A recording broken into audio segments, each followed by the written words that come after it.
Hello everybody, today we will be exploiting the vulnerability called HeartBleed, which exists in the OpenSSL, a cryptographic software library. More in depth, this OpenSSL uses a heartbeat function, or the aka extension, heartbeat extension, which is vulnerable to this attack, and the vulnerable name comes from the function heartbeat. It leaks a memory information, that's why they named it as heartbleed. So the main thing is that when we request heartbeat, when we send a special crafted heartbeat function request to the server, it contains two main parts, payload and the length.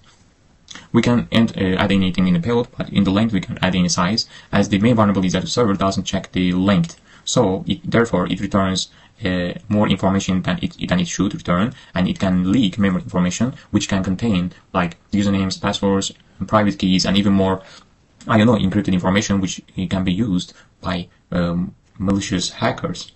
So we will be using two main tools, mmap and MSF console. mmap to confirm that vulnerability really exists in the target website, and then we will use MSF console just to exploit the existing vulnerability. So let's first check the target website is up by using the ping command.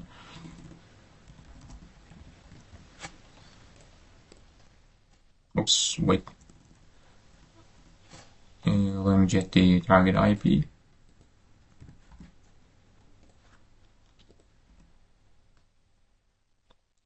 It replies our ICMP packets, so target is up.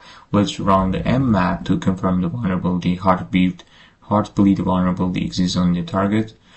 We will need to.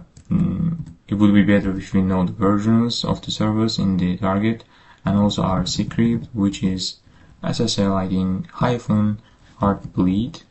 We will be using NSC, which stands for net. mmap scripting engine, which has a lot of scripts to test on the targets.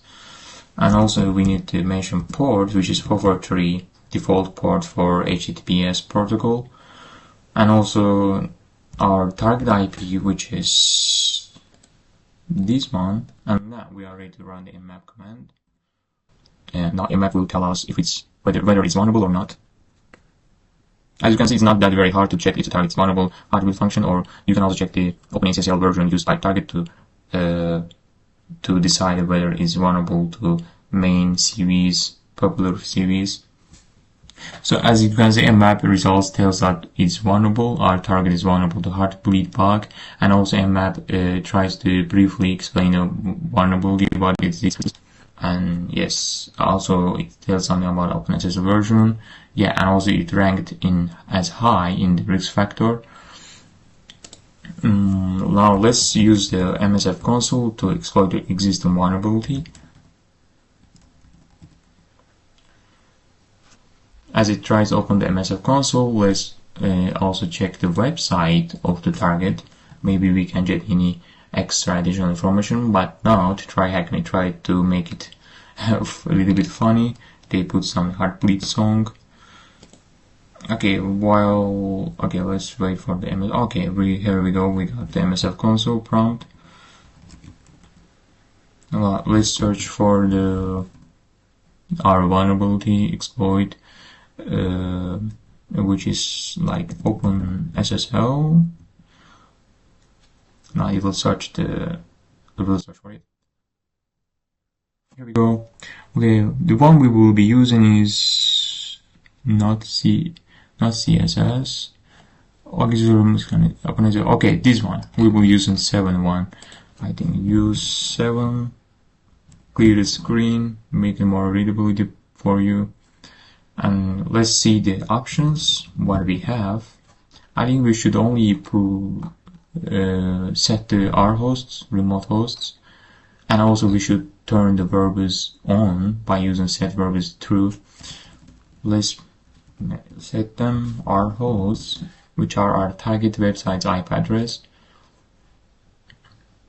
That's it. And then let's set the verbose on. By using this verbose, it will print the leaked memory information to our screen, so we will not do anything extra additional things like using dump function but we will use just verbose this time. Oops, it's not writing, it's true. It's not on, we should use true. Oh, okay, yeah. Okay, let's run the attack. As you can see, just because we use verbose, it shows more detailed information about each steps.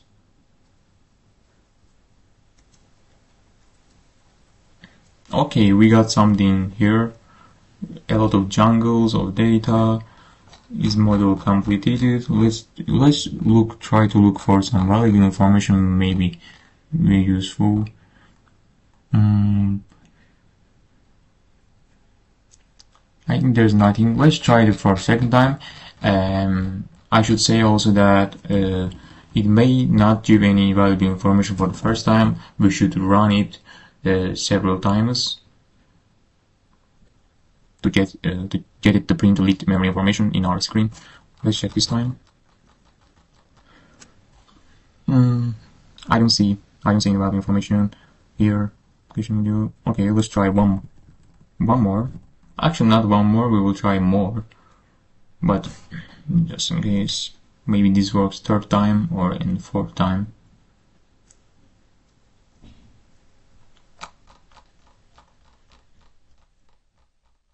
Let's check the...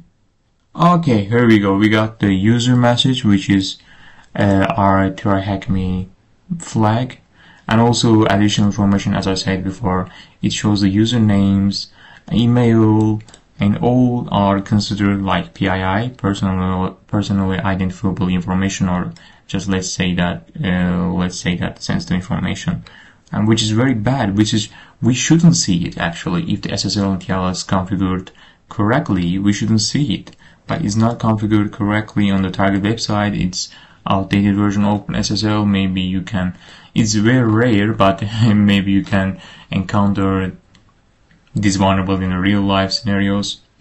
Okay, we found the flag. I hope you enjoyed the video. I want to show and also let you know about this vulnerability. This vulnerability is actually very old, but gold. It's discovered in I think April 2014. Yeah, it's very that old, but it's very famous vulnerability and very entertainment, as I can see, not in perspective of target website, but in terms of hackers, it's very entertainment vulnerability. Yeah, that's it. Thank you for watching the video, and it would be better if you like the video and support my education and motivate me to make more videos, which I will